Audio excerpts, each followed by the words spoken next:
오늘은 계속해서 창세기 말씀 나누는데요. 27장 1절에서 4절, 사실은 이제 27장 거의 전체의 내용인데 이삭이 야곱을 축복하다. 그런데 부제를 이렇게 달았어요. 함께 따라해 보시죠. 왜 하나님은 야곱을 선택하셨을까? 오늘 우리가 이제 함께 읽게 되는 27장의 이야기는 한 가족의 이야기인데요. 이런 막장이 없어요. 아버지 이삭, 그리고 엄마 리브가, 그리고 두 아들 에서와 야곱, 이 네 명 사이에 얽히고 설킨 이야기인데, 아버지는 눈이 어두웠고요, 에서는 사냥꾼이고, 리브가는 아버지와 첫째 아들 사이에 나누는 대화를 엿듣고, 야곱은 어머니가 시키는 계략대로 아버지와 형을 속이는 그런 역할을 하게 되죠. 그러니까 이게 이야기 자체가 벌써 심상치 않지 않습니까? 그래서 우리가 이 본문 가운데 하나님께서 어떤 이야기를 우리에게 들려주시려는지 함께 한번 나눠보도록 하겠습니다. 근데 이삭이 그 눈이 좀 나빠졌나 봐요. 뭐 백내장 때문이었는지 나이가 들어서 자연스럽게 시력이 이제 퇴보된 것인지 정확한 이유는 알 수 없지만 사물을 제대로 분간하기도 어렵다라고 생각이 되어가지고 내가 언제 죽을지 모르니까 죽기 전에 내 맏아들 에서에게 축복을 해야겠다, 이렇게 결심을 합니다. 이삭이 이때쯤 나이가 얼마나 됐을까 좀 짐작을 해보면, 여러분, 야곱이 이제 형과 아버지를 속이고 자기 외가댁으로 도망을 가잖아요. 외가댁에 몇 년 있었습니까? 몇 년 있었어요? 1번 10년, 2번 15년, 3번 20년. 몇 번일까요? 네, 20년 있어요. 20년. 20년을 있었는데 창세기 35장 27절에서 29절을 보면 이삭이 죽을 때의 나이가 180세라고 하거든요. 그러니까 아마도 대략 짐작을 해보면 지금 이 27장 본문의 이삭의 나이는 150세에서 160세, 아마 이 정도 그 어간에 있을 것 같아요. 앞으로 이제 그러니까 계산을 해보면 20년에서 한 30년을 더 살 수도 있는데, 이삭이 지금 자기 미래를 장담을 못하기 때문에 사실 자기가 20년 뒤에 죽을지 30년 뒤에 죽을지 알 수가 없잖아요. 근데 본인이 지금 이 시력이 너무 안 좋아서 내가 지금 살 날이 얼마 남지 않았나 보다, 이게 염려가 되어가지고 조금 서둘러서 아들에게 이 축복을 해야 되겠다, 장자인 에서에게 축복을 해야 되겠다. 그래서 오늘 본문의 2절에 세번역 성경으로 읽어보면 이렇습니다. 이삭이 말하였다. 얘야 보아라, 너의 아버지가 이제는 늙어서 언제 죽을지 모르겠구나. 그래서 이제 어떻게 합니까? 이삭이 이 에서를 불러다가 뭐라고 이야기하냐면, 내가 너를 축복을 하고 싶은데 사냥을 해가지고 고기를 잡아다가 별미를 만들어서 나에게 그것을 먹고 너를 마음껏 축복할 수 있게 해라. 그런데 여러분, 이와 같은 아버지와 첫째 아들 사이에 주고받는 이 대화를요, 리브가가 들었어요. 엄마가 들은 겁니다. 그러니까 리브가가 이 이삭과 에서 사이에 주고받는 이야기를 딱 듣고 에서가 이제 사냥을 하러 떠나니까 이번에는 리브가가 야곱을 부릅니다. 그러니까 이제 이삭이 첫째 아들인 에서에게 장자의 축복을 해야 되는데, 어머니인 리브가는 에서보다는 야곱을 사랑했거든요. 그러니까 야곱에게 이 아버지인 이삭을 통해서 주어지게 되는 장자의 축복을 속이고 싶은 거예요. 그래서 이제 계획을 세우죠. 그래서 이제 야곱을 불러다가 리브가가 말합니다. 네가 아버지랑 네가 형이랑 이런저런 이야기를 나누었다. 그러니까 너는 지금부터 내가 시킨 대로 해. 뭐라 그래요? 가가지고 통통한 염소 2마리를 잡아라. 그러면 그걸 가지고서 내가 니네 형이 만드는 것처럼 맛있는 별미를 만들겠다. 그러면 너는 그 별미를 네 아버지에게 갖다 주고 네 아버지로부터 장자의 축복을 받아라. 자, 여러분, 여기까지 딱 이제 내용을 보니까 어때요? 4명의 가족 식구 중에 사실 여러분 제일 이 뭐랄까요? 순수한 건 누굽니까? 제일 순수한 건 따지고 보면 형 에서예요. 형 에서는 아버지가 시킨 대로 하기 위해서 사냥을 하러 간 것밖에 없죠. 아버지 이삭은 지금 어떤 상태인지 모르지만 여하튼 눈이 멀었어요. 영적으로도 눈이 멀어 가는 그런 상황이라 할 수 있고, 어머니 리브가는 둘째 아들을 시켜다가 거짓말을 하도록 하고, 얼씨구나 하고 이 야곱은 지네 엄마가 시키는 대로 그대로 한단 말이에요. 그러니까 이 네 명 중에 어찌 보면 제일로 순수한 것은 형 에서예요.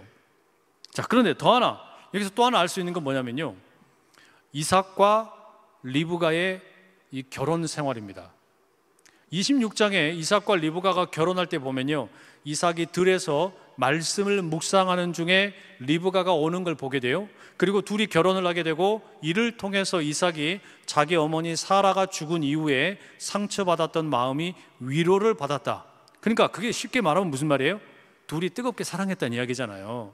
그런데 시간이 지나가지고 이제 나이가 들고 이삭의 눈이 멀고 이런 관계 가운데 뭔지는 모르지만 남편과 아내 사이에 삐그덕거리는, 그리고 관계가 완전히 멀어져 버린 상태가 된 겁니다. 이삭이 리브가와 논의를 안 한 거죠. 내가 지금 나이가 들고 눈이 멀어가지고 언제까지 살 수 있을지 모르겠다. 여보, 그러니까 내가 우리 아들, 첫째 아들인 에서에게 축복을 하고 싶다. 이 이야기를 상의를 안 했어요. 그 근거가 뭡니까? 리브가가 엿들었잖아요. 엿들었다는 이야기 자체가 뭐냐면 이 남편과 아내 사이에 대화가 단절되어 있는 거예요. 남편과 아내가 서로를 배제시키고 각자의 계획을 가지고 살아가는 겁니다. 가정이 갈라져 있는 거죠. 그러니 여러분, 사실상 에서와 야곱이 싸운다, 에서와 야곱이 갈등을 한다 말하지만, 이 아들들의 갈등은 어찌 보면은 부모로부터 내려오는 것과 다를 바가 없어요. 어떤 그 자녀 양육에 상담했던 그런 분이 이런 이야기 했어요. 아이들이 흔들리는 이유는 부모가 흔들리기 시작했기 때문이다. 그러니까 부부가 서로 말이 통하지 않게 되면 그 부부의 영향력이 아이들에게 고스란히 흘러간다는 이야기잖아요. 그러면 아이들은 눈치를 봐야 돼요. 내가 엄마 눈치 봐야 되냐, 아빠 눈치 봐야 되냐. 그 사이에서 왔다 갔다 하면서 아이들이 불안함을 느낀다라는 이야기예요. 여러분, 우리가 이 본문 보면서 제일 먼저 생각을 해야 될 건 뭐냐면, 우리 가정은 어떠냐라는 거예요. 우리 가정은 지금 이 남편과 아내 사이에 진심 어린 대화가 있냐, 함께 일주일의 시간을 보내는 가운데 과연 얼마나 남편과 아내가 서로 이 밥상에 앉아가지고 또는 거실에 앉아가지고 대화를 나누느냐, 몇 마디나 서로 주고받느냐. 자녀의 문제가 되었든 사업의 문제가 되었든 가정의 어떤 문제가 되었든 간에 두 사람이 도대체 몇 마디나 서로 주고받느냐. 한번 가만히 생각해 보세요. 얼마나 이야기를 나누고 계세요. 하나님께서는 당연히 우리 가정이 건강한 가정이 되기를 원하시고, 우리 부부가 건강한 부부가 되기를 원하실 텐데, 혹여 우리 가정이 지금 대화가 없는 가정들, 그런 가정들이 꽤 많아요.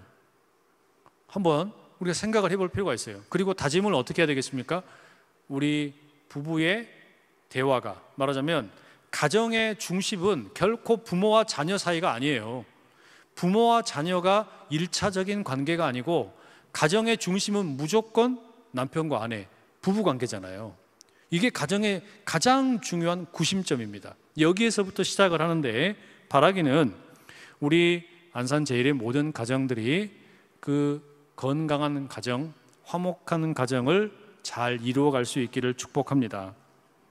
그 다음에 이제 두 번째 생각을 해보는 것은, 이제 이야기를 가만히 보니까 야곱이요, 자기 형이 떠난 다음에 아무래도 형은 멀리 사냥을 하러 갔으니까 화살을 쏘아서 못 잡을 수도 있고 시간이 많이 걸릴 거 아니에요?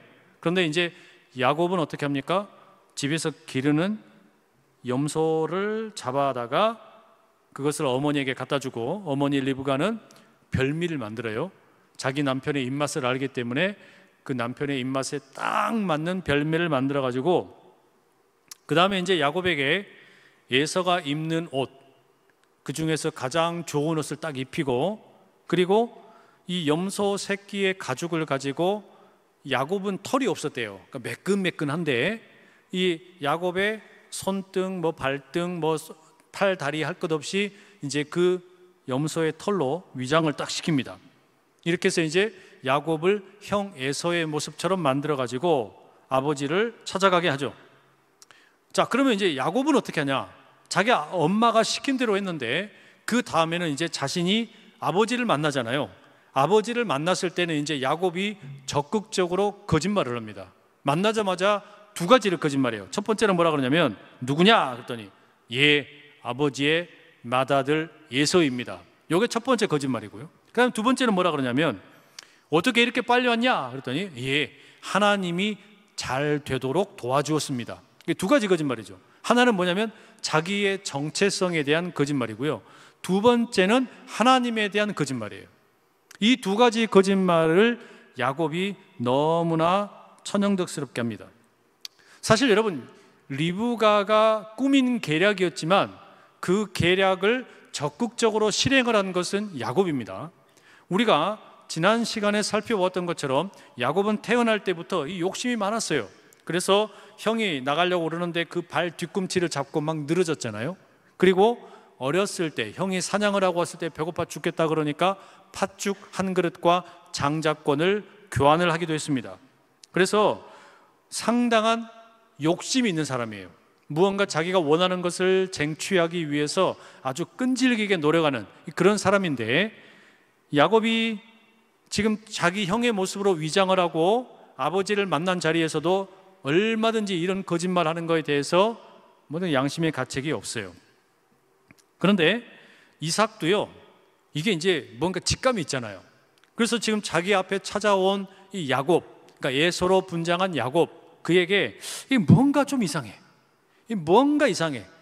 분명하게 뭐라고 말할 수는 없지만 뭔가가 이상하다라고 하는 생각이 들어가지고 사실은 3번이나 확인을 합니다. 첫 번째가 뭐냐면 어떻게 이렇게 빨리 사냥감을 잡았냐?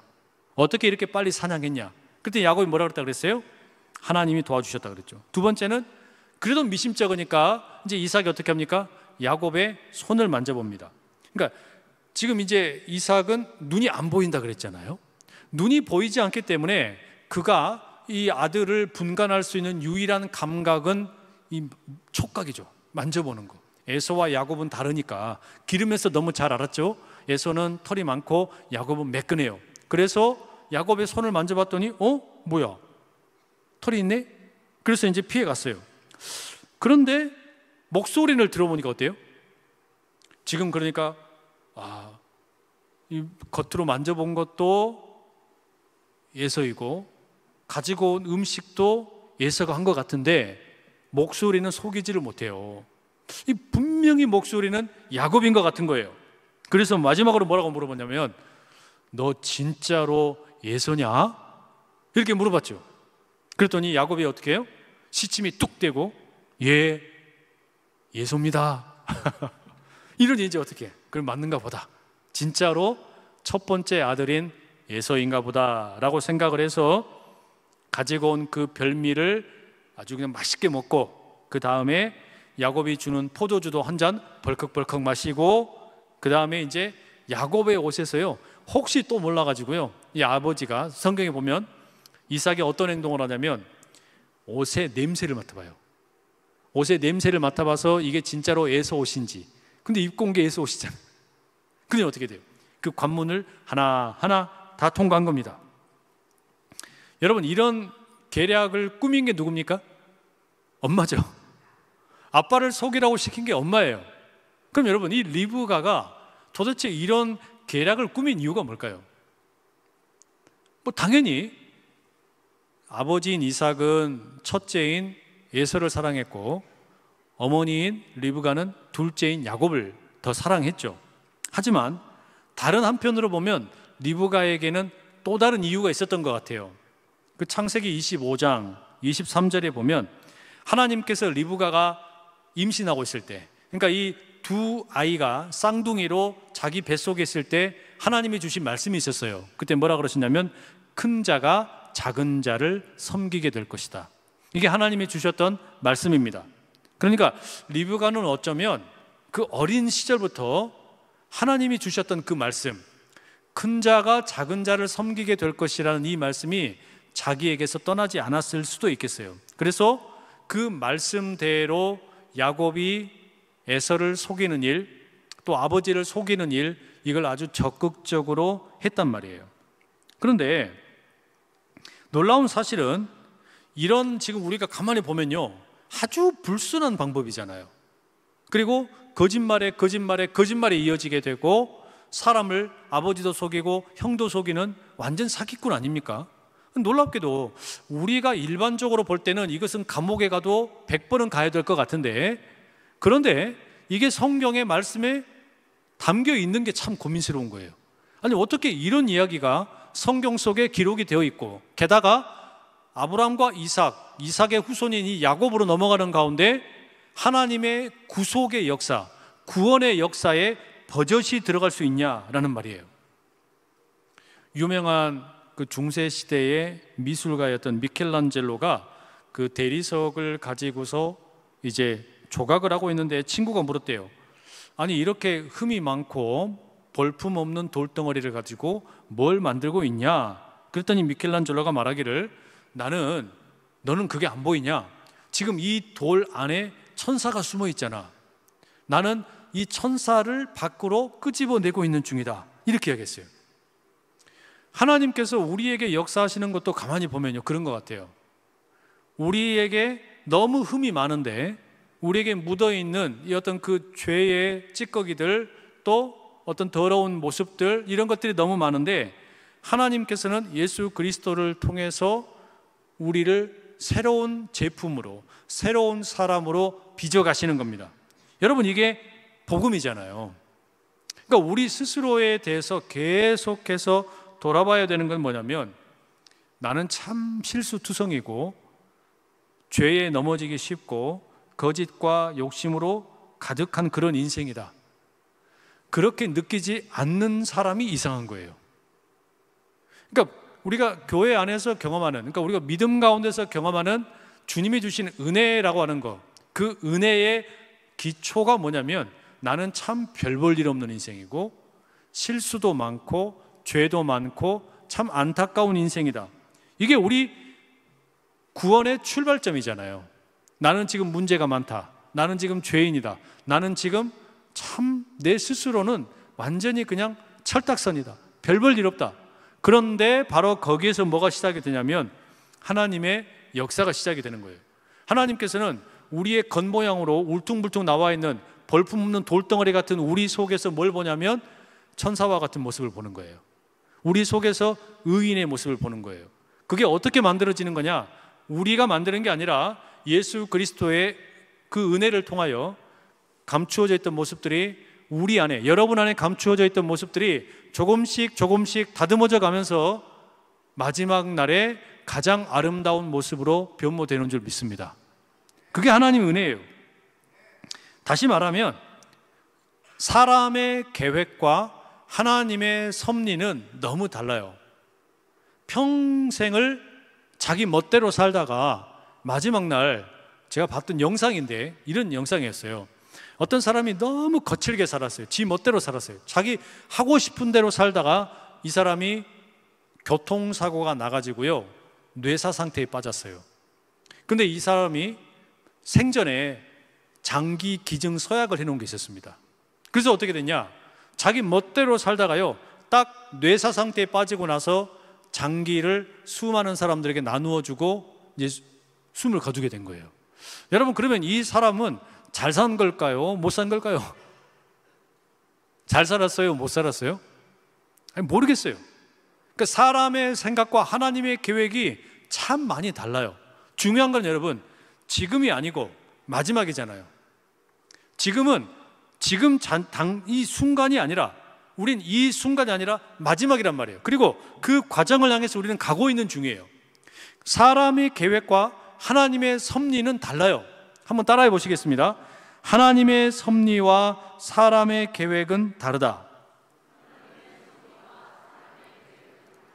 오늘 점심시간에 네팔에서 오신 수먼 목사님하고 사모님을 만나서 점심 식사를 같이 했어요. 우리 해외 선교위원회 부장님 그리고 또 우리 김기문 장로님 뭐 이렇게 가지고 함께 같이 식사를 했는데, 그 식사하는 중에 어떤 이야기가 제가 아주 인상적이었냐면, 수년 전에 우리 청년들이 네팔에 처음으로 단기 선교를 갔어요.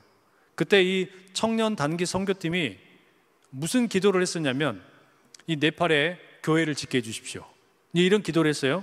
그리고 그 기도가 어떻게 되냐면, 이제 우리가 잘 아는 것처럼 수년 뒤에 이루어졌죠. 그죠? 그런데 그 수모 목사님이 그 팀들하고 아주 친했어요. 그리고 뭐라고 이제 이야기를 하냐면, 그때 선교 왔던 청년들 중에 한 사람 빼고 다 결혼했다. 아멘도 안 하시네. 요즘 같은 때 그런 일이 별로 없잖아요. 그러니까 같이 선교를 갔다가요, 눈 맞아가지고 결혼했대. 이런 청년들이 꽤 있었어요. 그러니까 여러분, 제가 지난 주일날 그런 말씀 드렸잖아요. 교회 생활이 힘들고 불편합니까? 라오스를 가십시오. 네? 몸이 아프십니까? 라오스를 가십시오. 삶이 지루하십니까? 라오스를 가십시오. 덥다고 짜증이 나십니까? 라오스를 가십시오. 근데 거기에다가 하나 추가해야 되겠더라고요. 결혼하고 싶습니까? 라오스를 가십시오. 근데 이게 맞더라고요. 무슨 말이냐면, 사람의 계획과 하나님의 섭리가 다르다니까요. 우리가 예를 들어 청년들이 선교를 갔어요. 왜 갔겠어요? 하나님께서 주신 마음이 있어가지고 그 계획 가운데 내가 선교지에 가서 선교하러 갔잖아요. 그게 사람의 계획이에요. 그런데 뜻하지 않게 하나님의 섭리는 뭐냐면, 거기서 어떤 자매하고 눈이 맞게 하더라니까. 그게 하나님의 섭리라니까요. 알 수 없어요. 그러니까 이게 참 희한한 거예요. 근데 이게 특히 선교지에 갔을 때 그렇게 이제 그 사랑에 빠지게 되는 그 이유가 뭐냐면, 힘들잖아요. 몸이 힘들고 뭐 덥기도 하고 또 춥기도 하고. 그러니까 선교지는 늘 겨울 아니면 여름이잖아요. 힘들어요. 그런 상태에서 한 일주일 같이 지내니까, 이게 같이 이제 지내는 시간이 많아지다 보니까 자연스럽게 상대방의 모습을 잘 관찰을 하게 되고, 거기에서 이제 어떤 모습이 보이게 돼요? 되게 멋있어 보일 때가 있어요. 그럼 어떻게 돼요? 신호다. 신호. 그러면 이제 눈이 멀어지게 되고, 거기에서 이제 하나님의 섭리가 있다니까요. 하나님의 섭리가 있다니까요. 그래서 저는 우리 청년들이 선교를 좀 많이 갔으면 좋겠어요. 여기 우리 청년들 많이 앉아 있는데, 선교에 가가지고 연애 잘 하기를 축복합니다. 그렇다고 연애를 하는 게 사람의 계획이 되면 안 돼요. 나는 선교하러 갔는데, 하나님은 덤으로 하나님의 섭리 가운데 내가 만나야 할 사람을 거기에 이미 예비해 놓으실 수 있단 말이에요. 청소년들도 이번에 보니까 일본도 가고 라오스도 간다며. 가라. 일단 가라. 무조건 가라. 거기 가서 무슨 연애 그게 아니고, 너희들은 가서 뭐가 됐든 하나님께서 나를 왜 여기 보내셨을까? 그리고 가급적이면 그냥 겁나게 고생할 수 있는 대로 가라. 그냥 더워 죽겠는데, 아주 더워서 힘든 대로. 우리 교구 식구들도 가만히 계시면 안 되잖아요. 가시라니까요. 꼭 가셔요. 아멘도 안 하고. 우리 여러분, 여름에 꼭 가세요. 그래서 교구별로, 저는 꿈이, 그래서 매달 우리 선교팀이 나가면 좋겠어요. 왜냐하면 나가봐야 내가 볼 수 없었던 거, 한 번도 경험해보지 못했던 거, 이게 보인단 말이에요. 그리고 거기에서 내 계획과 다른 하나님의 섭리를 만나는 일들이 생길 수가 있어요. 우리가 지금 이 야곱이라고 하는 사람, 아무리 봐도 말도 안 되게 불량한 인생이잖아요. 말도 안 되는 인생인데 하나님께서 섭리 가운데 그를 들어 쓰시는 거, 그를 이끌어 가시는 거, 우리가 이걸 어떻게 받아들이냐고요. 만약에 여러분, 우리가 지금 야곱이라는 사람을 만나게 되고 그가 우리랑 같이 신앙생활하고 있는데 그 면면을 알고 있다면 어떨까요? 쫓아낼걸요. 아니, 당신 같은 사람이 어떻게 예수를 믿어? 쫓아낼 거란 말이에요. 그런데 놀랍게도 성경에서 이 야곱은 예수 그리스도의 족보에 들어가게 되고, 너무나 대단한 아브라함과 이삭과 야곱으로 이어지는 하나님이 자기를 소개할 때 늘 뭐라 그랬어요? 아브라함과 이삭과 야곱의 하나님이다, 이렇게 말씀하시잖아요. 그러니까 그 야곱이라고 하는 이 불량한 인생, 흠이 많은 인생을 하나님이 섭리 가운데 택하셔가지고 하나님의 구원의 역사를 위하여 들어쓰신단 말이에요. 이게 어떻게 우리가 상상이나 할 수 있는 일입니까? 상상할 수 없는 일이지만 성경에는 그게 기록되어 있어요. 그러니 이 하나님의 섭리 가운데 나를 향한 계획은 뭐냐? 그게 너무 고민되고 궁금하신 분들, 말씀 가운데서 말씀을 열심히 읽으시고 맥체인 성경 읽기도 열심히 하시고 또 우리 1만 시간 기도 운동도 열심히 하시고, 근데 말씀만 가지고 안 되고 기도만 가지고서 안 되고 그래도 무언가 하나님께서 사인을 주시는 게 필요할 것 같다, 그러면 뭔가 좀 이 자리, 익숙한 자리를 한번 떠나보세요. 그러면 하나님의 계획이 펼쳐질 때가 있단 말이에요. 그래서 하나님의 섭리를 우리가 꽉 붙들 수 있기를 간절히 축복합니다. 그 다음에 세 번째, 이 하나님의 섭리와 관련을 해서 조금 더 생각을 해보면, 말씀드린 것처럼 여러분, 지금 이 이삭의 복을 결국 누가 받게 됩니까? 맏형인 에서가 아니라 둘째인 에서의 동생 야곱이 받게 되죠. 여러분, 이 주제가 사실 창세기에 계속해서 흘러가는 어떤 그 흐름입니다. 이삭이 야곱에게 어떤 축복을 했는가? 본문에 이어지는 27절에서 29절, 이삭이 이렇게 기도를 합니다.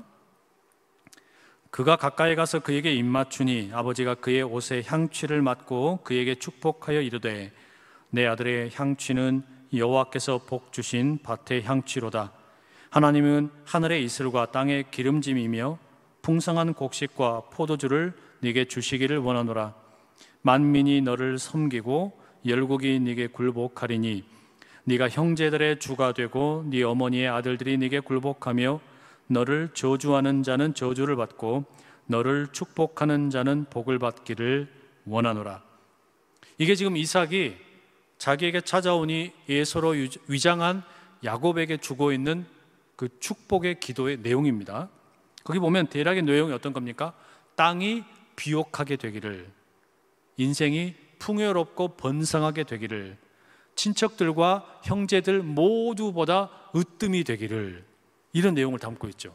그리고 마지막으로 이삭이 야곱에게 하는 그 축복의 내용을 보면 하나님께서 아브라함에게 주셨던, 그러니까 창세기 12장에 나오는 내용과 거의 똑같습니다. 그 29절 하반절 제가 다시 읽어드릴게요. 너를 저주하는 자는 저주를 받고 너를 축복하는 자는 복을 받기를 원하노라. 이게 하나님께서 아브라함에게 주셨던 그 12장 1, 2, 3절에 나오는 내용에 있는 그 복의 내용 중에 하나잖아요. 그죠? 그게 거의 똑같이 반복돼요. 그런데 이삭이 야곱에게 주고 있는 이 축복의 내용은 사실은 앞선 두 족장, 그러니까 아브라함과 이삭이 경험했던 것과 비교하면 차이점이 또 아주 많습니다. 가장 큰 차이점은 뭐냐면 이 축복이 하나님으로부터 직접 임한 게 아니라 이삭이라고 하는 아버지를 통해서 임한다는 점입니다. 여러분, 우리가 창세기 앞선 내용을 가만히 기억을 해보세요. 하나님께서 아브라함에게 직접 복을 주셨죠. 그죠? 복을 주시겠다고 말씀하셨잖아요. 이삭도 마찬가지입니다. 이삭에게도 하나님이 직접 찾아가셔가지고 복을 주시겠다고 말씀을 하셨어요. 그런데 야곱에게 임하였을 때는 달라져요. 야곱에게는 장자권, 이삭이라고 하는 자기 아버지를 통해서 아들에게 이 복이 주어지고 있다. 이게 가장 커다란 차이점입니다. 아브라함과 이삭의 여러 차례 하나님으로부터 직접 만나서 약속을 받고 복을 받았다면 야곱은 그렇게 하지는 않았어요. 또 아브라함과 이삭의 경우에 가장 커다란 약속은 주로 뭐였냐면요, 땅에 대한 것과 그 다음에 너의 후손들이 별처럼 많아질 것이다. 그죠? 이게 주된 내용이었어요. 그런데 이제 야곱에게는 가장 중요한 내용이 뭐냐면 뭐 풍요롭게 된다, 번성하게 된다, 이런 내용도 있지만 우리가 야곱에게 주어진 이 복에서 제일 눈여겨볼 것은 네가 형제들과 친척들 중에서 으뜸이 될 거다. 이겁니다. 이게 지금 하나님께서 아브라함과 이삭에게 주셨던 것과 야곱에게 주시는 것 사이의 일종의 뭔가 좀 차이점이라고 우리가 정리를 해볼 수 있어요. 그런데 결국에 여러분, 우리가 이 내용에서 제일로 중요하게 따져봐야 될 건 뭐냐면 이 장자권, 장자의 축복을 누가 받았냐 이거예요. 첫째가 아니라 둘째라는 거. 첫째가 아니고 둘째에게 이 축복이 주어졌다라는 거. 아브라함의 경우 보세요. 아브라함이 낳은 첫 번째 아들이 누굽니까? 하갈을 통해서 이스마엘을 낳았잖아요. 그러나 아브라함은 이스마엘을 축복을 하는 것이 아니라 사라가 낳은 이삭을 자신의 합법적인 장자로 여기고 그를 하나님의 후손으로 여기게 됩니다. 이삭의 경우 우리가 지금 본문에서 살펴보고 있는 것처럼 맏아들인 에서가 아니라 속임수를 썼지만, 거짓말을 썼지만 결국에는 둘째 아들인 야곱이 이 장남의 복을 가져가게 됩니다. 야곱에게는 어떻습니까? 12아들이 있어요. 그 중에 첫 번째로 낳은 아들이 르우벤입니다. 그런데 르우벤이 장자의 복을 누리지 못하고 11번째인 요셉이 장자의 복을 차지하게 됩니다. 요셉도 마찬가지예요. 요셉이 이집트 땅에서 아들을 둘을 낳습니다. 므낫세와 에브라임이에요. 누가 첫 번째입니까? 므낫세예요. 므낫세가 장자인데, 그런데 장자의 복을 누가 받냐면 에브라임, 동생인 에브라임이 받게 됩니다. 결국에 여러분, 지금 이 아브라함부터 시작을 해가지고 창세기에 나오는 이 족장들의 그 어떤 아들들에게 복을 주고 장자의 흐름이 어떻게 흘러가는가 가만히 보면 첫째가 아니에요. 둘째입니다. 이 부분에서 저는 대단히 안타깝습니다. 내가 첫째거든요. 내가 첫째인데, 그러니까 여러분 성경에 보면 첫째는 되게 불쌍해요. 이게 보세요. 지금 첫째 아들이 받을 복을 못 받고 둘째가 다 이 야곱같이 못된 놈이잖아요. 거기에다가 여러분 출애굽기 읽어보세요. 10번째 재앙이 뭡니까? 10번째 재앙이 뭐예요? 첫째만 목을 쳐버려. 첫째만 죽으라고 그러는 거예요. 아니 얼마나 불쌍해요. 세상에 첫째가 뭔 죄가 있어요. 근데 나중에 가면 여러분 하나님이 이스라엘을 내 첫째 아들이다 이렇게 여기시거든요. 여하튼 그래서 이 말씀을 읽으면서 제 심정적으로 상당히 불만이 많은데 어떡할 거예요? 하나님 말씀이 그렇게 적혀 있는데.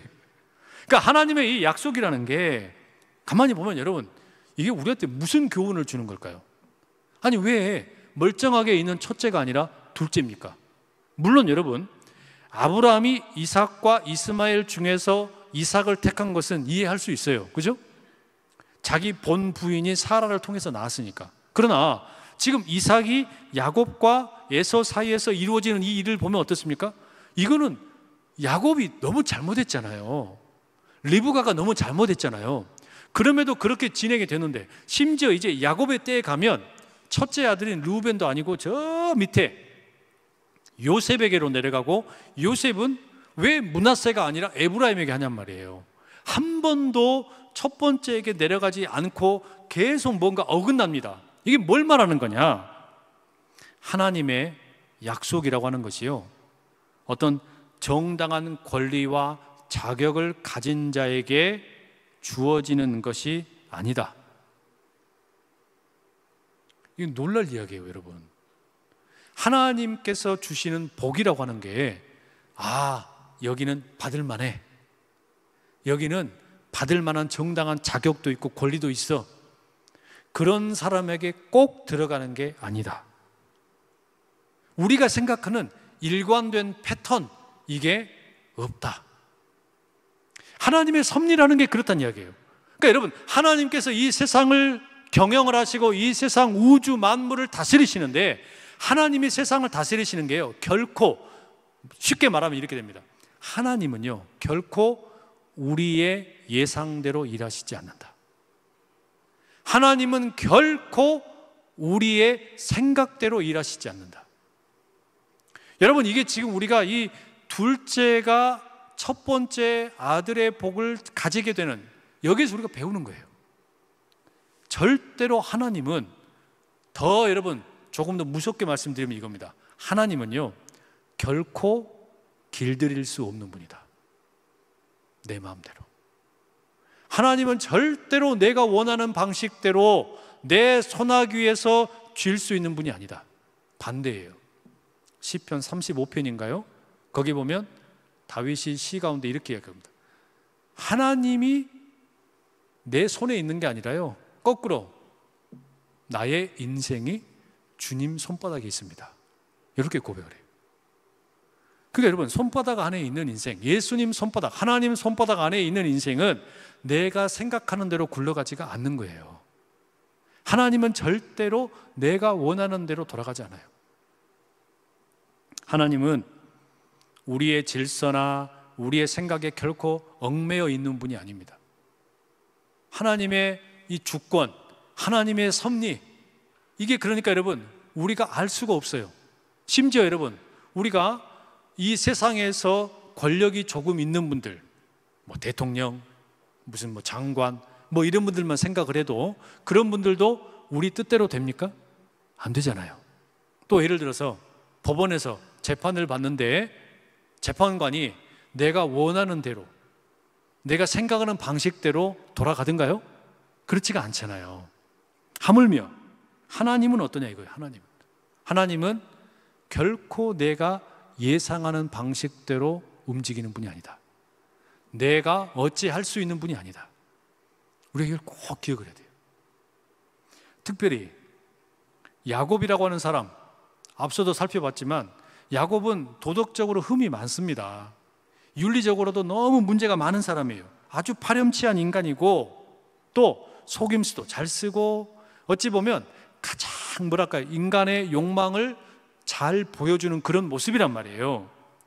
예레미야 9장 4절에 보면 야곱의 이런 인간성을 염두에 두고 예레미야가 이렇게 적습니다.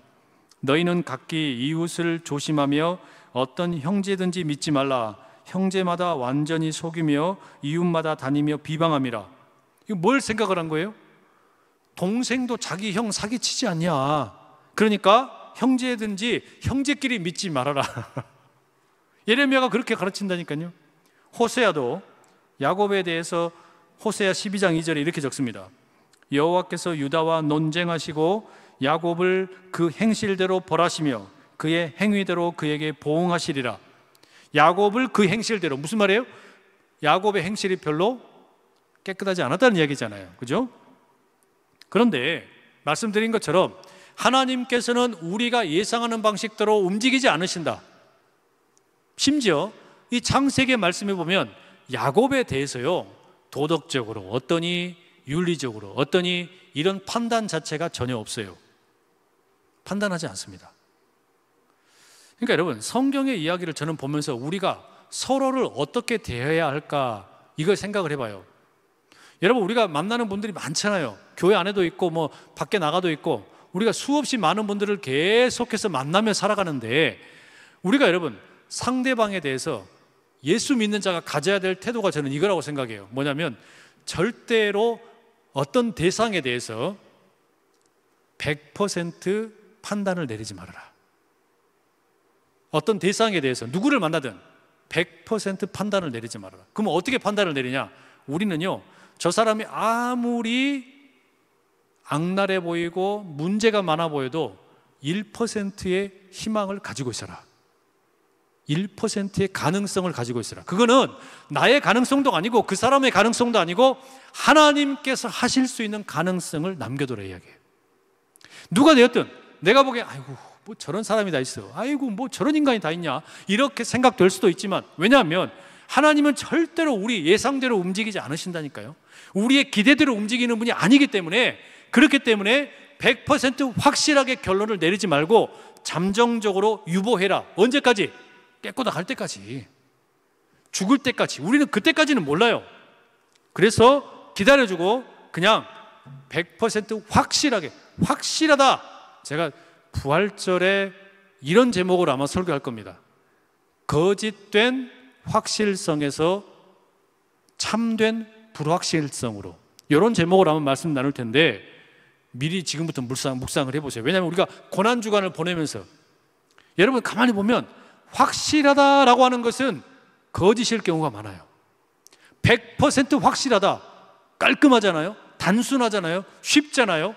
그런데 그게 거짓일 경우가 많아요.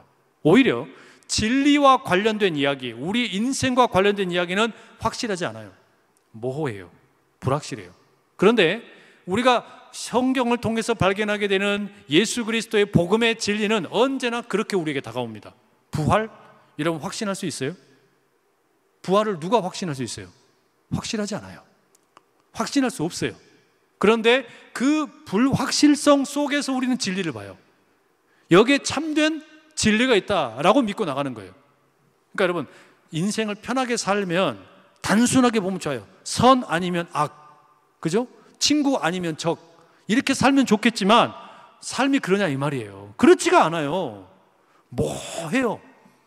선한 것과 악한 것이 우리 안에서부터 겹쳐 있어요. 우리 뻔하잖아요. 우리부터가 알잖아요. 그런데 하물며 내가 상대방을 판단할 때 100% 어떻게 판단하냔 말이에요. 못해요. 하나님은 지금 우리에게 그런 가능성을 열어주고 계시는 겁니다. 심지어 야곱도 하나님의 섭리 가운데, 하나님의 계획 가운데 택함 받아가지고 내가 누구냐? 나는 아브라함과 이삭과 야곱의 하나님이다. 만약에 하나님이 하나님 스스로를 내가 아브라함과 이삭과 야곱의 하나님이라고 말씀하셨으면 그 야곱의 자리 가운데 아무리 개차반 같은 인생일지라도 못 들어가겠어요? 들어갈 수 있잖아요. 그 야곱의 자리 가운데 못 들어가겠냔 말이에요. 하나님이 아브라함과 이삭과 야곱의 하나님이라고 하셨으면요, 야곱처럼 살아가는 인생도 얼마든지 거기에 자기 이름 넣을 수 있다. 그리고 시대가 흘러서 수세기가 흘러서 바로 그런 자마저도 하나님께서는 예수 그리스도의 십자가와 부활을 통하여 하나님의 백성으로 인치시는 줄 믿습니다. 이게 복음이에요. 이게 복음이에요. 그래서 하나님은 결코 인생들의 생각과 예측대로 흘러가는 분이 아니고 도무지 알 수 없는 분이다. 욥이 그것 때문에 답답했잖아요. 자기가 만난 고난의 내용도 힘들었고 눈물도 마를 날이 없었고 어려움들이 있었지만 욥에게 제일 힘들었던 건 뭐냐면 왜 하나님은 내가 예측한 대로 운행하시는 분이 아니냐 이거였어요. 왜 하나님은 내 생각대로 움직이는 분이 아니냐. 하나님이 그때 뭐라 그랬어요? 뒤늦게 나타나셔가지고 엘리후가 지나가고 그때 나타나셔서 뭐라 그래요? 욥아, 네가 이 천지 세계를 창조할 때 네가 그걸 봤냐?